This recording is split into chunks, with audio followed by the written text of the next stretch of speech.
Okay, listen, pay attention, Africa. You see, have you seen what is happening at the African Cup of Nations? Last night, I was watching the football with the ancestors. They opened my eyes to something. Let me share with you.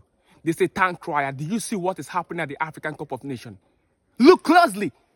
Do you see what is happening at the African Cup of Nations?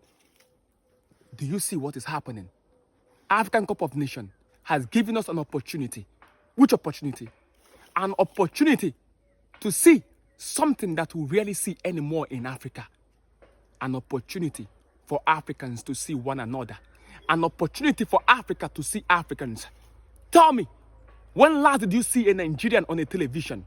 Not as headline, not as a scammer, not as a fraudster, not as stereotype, but as a human being. Tell me, when last did you see it? Last night, I saw Africans cry and be comforted by Africans.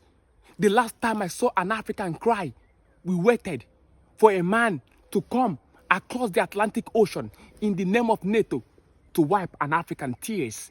But last night, I saw an Nigerian cry and a Nigerian wipe his tears.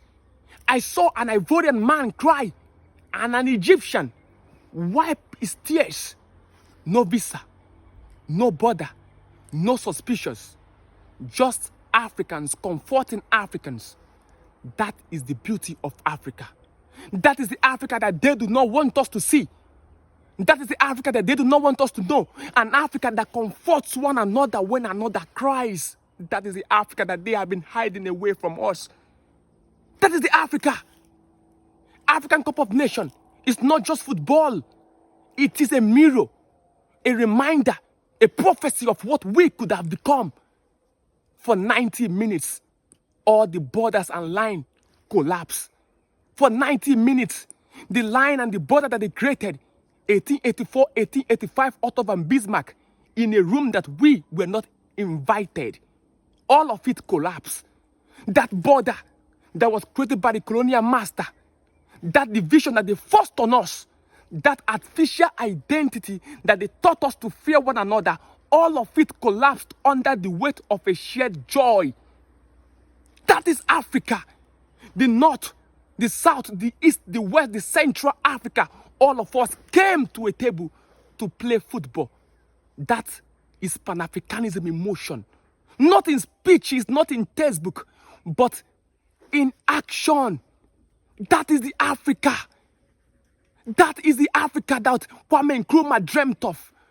That is the Africa that Kenneth David Kawunda dreamt of, Thomas Sankara dreamt of, Gaddafi dreamt of. That is the Africa that our predecessor dreamed of. African Cup of Nations is opening our eyes to see it.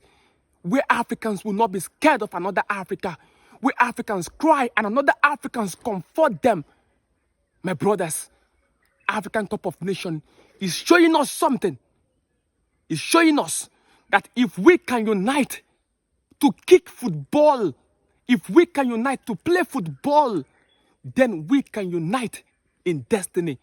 We can unite in economy. We can unite in progress. We can unite in identity. We can unite in dignity. We can unite beyond ECOWAS and ECOMOG. We can unite. African Cup of Nations is not just a tournament. It is giving us a glimpse of the Africa that you and I truly deserved.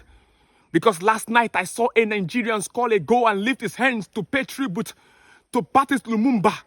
I tell you for a fact that a few years ago, he might not have known Patrice Lumumba. But now he knows him. Because Michael Nkukumbro Odinga has brought it to the world.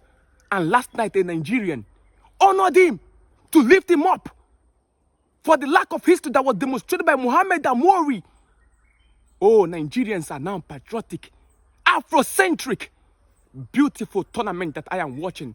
And the ancestors are watching with me and they are enjoying. They are telling you it is time to unite. African Cup of Nations has given us the glimpse of the Africa that you and I deserve. Africa, wisdom is the principal thing. This is beyond football. This is Africa. It is beyond football. It is Africa. It is Africa. It is beyond football. It is beyond football. Beyond football, people. Beyond football.